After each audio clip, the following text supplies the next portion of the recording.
வணக்கம் நண்பா. ஹீரோ கம்பெனியோட சேல்ஸ் டவுன் ஆயிருக்குது, 3வது இடத்தை பிடிச்சிருக்கு அப்படின்னு சொல்லிட்டு லாஸ்டா நம்ம ஒரு வீடியோ போட்டிருந்தோம். அதுல நான் ஒரு क्वेश्चन கேட்டிருந்தேன், உங்களுக்கு இதுக்கான ஆன்சர் தெரிஞ்சதுன்னா கமெண்ட் பண்ணுங்க அப்படின்னு சொல்லிட்டு உங்களோட இதுல நான் விட்டுருந்தேன். பட் அதுக்கு ஒருத்தர் கமெண்ட் பண்ணியிருந்தாரு, ப்ரோ அது தெரிஞ்சா நான் எதுக்கு இந்த வீடியோ பார்க்க போறேன் அப்படின்னு சொல்லிட்டு. ஆக்சுவலா அவர் சொன்னது உண்மைதான், ஐ அப்பாலஜைஸ் ஃபார் தட். அதுக்கான ரீசன் என்னென்ன அப்படிங்கறத ஒவ்வொன்னா இந்த வீடியோல நம்ம பார்க்கலாம். ஹீரோவோட சேல்ஸ் ஏன் டவுன் ஆயிருக்குது அப்படின்னு சொல்லிட்டு. ஹீரோவோட சேல்ஸ் டவுன் ஆனது இப்ப மட்டும் தானா அப்படின்னு கேட்டீங்கன்னா, காம்படிஷன் ஹெவியா இருக்கிறதுனால கம்ப்ளீட்டா பாத்தீங்கன்னா ஒவ்வொரு வருஷமும் அதோட ஷேர் மார்க்கெட்ல அதோட ஷேர் பிரைஸ இழந்துகிட்டே தான் வந்துட்டு இருக்காங்க. 2023ல 31.33% இருந்த ஷேர் 2024ல 29.02 ஷேர் மாறி இருக்குது. அதுவே 2025 ஜனவரியில 26.92% அதுவும் குறைஞ்சிருக்கு அப்படிங்கறது தான் இங்க மென்ஷன் பண்றாங்க. முக்கியமான விஷயம், ஹோண்டா கம்பெனி கொடுக்கிற டஃபஸ்ட் காம்படிஷன், அது மட்டும் இல்லாம ஹோண்டா கம்பெனி அடுத்தடுத்து கொடுக்கிற அப்கிரேட்ஸ் இது எல்லாத்தையும் பாத்தீங்கன்னா கஸ்டமர் பாயிண்ட் ஆஃப் வியூல பார்க்கும்போது ஹோண்டா கம்பெனி அவங்களுக்கு பெஸ்டா தெரியுது.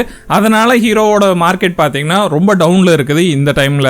ரெண்டாவது முக்கியமான காரணம், முக்கியமான ஹெட் பாத்தீங்கன்னா ஜாபை ரிசைன் பண்ணது கூட இங்க பெரிய விஷயமாவே இம்பாக்ட் ஆக ஆரம்பிச்சது. முக்கியமா சிஇஓ நிரஞ்சன் குப்தா, அதுக்கப்புறம் chief business officer Rajiv Singh, இவங்க ரெண்டு பேரும் ரிசைன் கம்பெனில ஏகப்பட்ட ப்ராப்ளம்ஸ் கிரியேட் பண்ணுச்சு அப்படிங்கிறது மிக முக்கியமான விஷயம். மேனேஜ்மெண்ட்ல ஏகப்பட்ட குழப்பங்கள் வந்துச்சு அப்படிங்கறதையும் சொல்றாங்க. புதிய மாடல் இன்ட்ரோடியூஸ் பண்றதுலயும் அது மட்டும் இல்லாம ஈவி செக்மெண்ட்லயும் கொஞ்சம் கான்சென்ட்ரேட் பண்ணி ஆகணும் அப்படிங்கிற விஷயமும் ஹீரோ கம்பெனிக்கு ஒரு மிகப்பெரிய பின்னடைவை கொடுத்திருக்கு அப்படிங்கிறது மிக முக்கியமான விஷயம். மூணாவது முக்கியமான காரணம் என்ன அப்படின்னு கேட்டீங்கன்னா, ஈவி செக்மெண்ட்டை பொறுத்த வரைக்கும் அங்க இருக்கிற காம்படிஷன், அங்க இருக்கிற சேலஞ்சஸ் தான். 2022ல விடா அப்படிங்கிற ஒரு எலக்ட்ரிக் வெஹிக்கிளை இன்ட்ரோடியூஸ் பண்றாங்க ஹீரோ கம்பெனி. 2025 வரைக்கும் இந்த ஸ்கூட்டர்களோட சேல் அப்படின்னு பாத்தீங்கன்னா ரொம்ப கம்மியா தான் இருக்குது. அதுவும் பாத்தீங்கன்னா 1615 யூனிட்ஸ் அப்படிங்கிற மாதிரி தான் ஒரு மாசத்துக்கு ஆவரேஜா சேல் ஆயிட்டு இருக்குது. ஓலா கம்பெனி ஒரு மாசத்துக்கு ஆவரேஜா 24,336 வண்டிகள் வரைக்கும் ஆவரேஜா சேல் பண்றாங்க. நான் சொல்றது 2025 ஜனவரியோட sales. Hero company 40% shares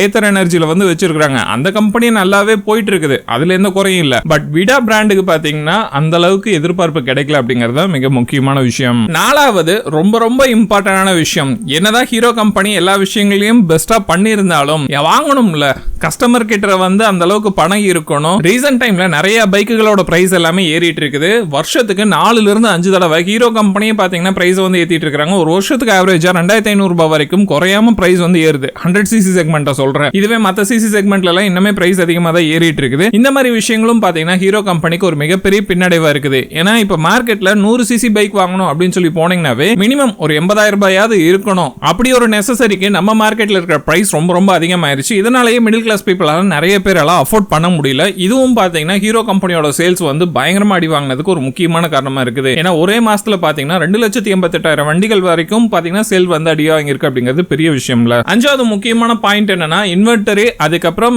dispatch பண்றதுலயும் சில குறைபாடுகள் இருக்கிறத சந்திச்சிருக்காங்க இந்த தடவை ஹீரோ கம்பெனி. உண்மை சொல்ல போனோம்னா மார்க்கெட்ல எந்த அளவுக்கு டிமாண்ட் இருக்குது அப்படிங்கறத பார்க்காமயே இன்வென்டரி நிறைய பேர்கிட்ட ஃபுல்ஃபில்லா இருக்குது அப்படின்னு சொல்லிட்டு டிஸ்பேச்சிங் குறைச்சிட்டு நிறைய இடத்துல என்ன பண்ணிருக்காங்கன்னா, சில நேரத்துல ப்ரொடக்ஷனே ஹால்ட் பண்ணிருக்காங்க. அதாவது லீவ் விட்டுருக்காங்க, ப்ரொடக்ஷன் இப்போதைக்கு பண்ண வேணாம், அப்புறம் பண்ணிக்கலாம் அப்படின்னு சொல்லிட்டு. இந்த மாதிரி பண்ணும்போது என்ன இருக்குதுன்னா, இன்வென்டரியில இருக்கிற பைக்குகள் எல்லாம் சேல் ஆயிருச்சு. புது பைக்குகள் வேணும் போது ப்ரொடக்ஷன்ல இருந்தா தானே வரும். அங்கேயும் லீவ் விட்டாங்க, டிஸ்பேச்சும் சரியா பண்ணல அப்படிங்கிற ரீசனும் பாத்தீங்கன்னா ஒரு மெயின் விஷயமாவே அமைஞ்சது ஹீரோ கம்பெனியோட இந்த அளவுக்கு சேல் அடி வாங்குறதுக்கு. அடுத்தது இது ஒரு ஆட் ஆன் பாயிண்ட் தான். அதாவது இந்த என்ன சொல்லுவாங்க, தள்ளுபடி கொடுக்கறது, அதுக்கப்புறம் அட்வர்டைஸ்மெண்ட்டுக்கு செலவு பண்றது, அதுக்கப்புறம் குறைஞ்ச லாபம் கொடுக்கிற ப்ராடக்ட்ஸ் அதிகமா ப்ரொடியூஸ் பண்ணி கொடுக்கறது, இந்த மாதிரி விஷயங்கள் எல்லாம் இருக்குது இல்ல. இது எல்லாமே பாத்தீங்கன்னா ஹீரோ கம்பெனிக்கு நெருக்கடியை அதிகமா கொடுத்திருக்கு அப்படிங்கறத மிக முக்கியமான விஷயம். அதுவும் குறிப்பா பாத்தீங்கன்னா இந்த 2025ல சேல் அடி வாங்குறதுக்கு முக்கியமான ரீசன்ஸா எதா இருந்துச்சுன்னா, பயங்கரமான காம்படிஷன்,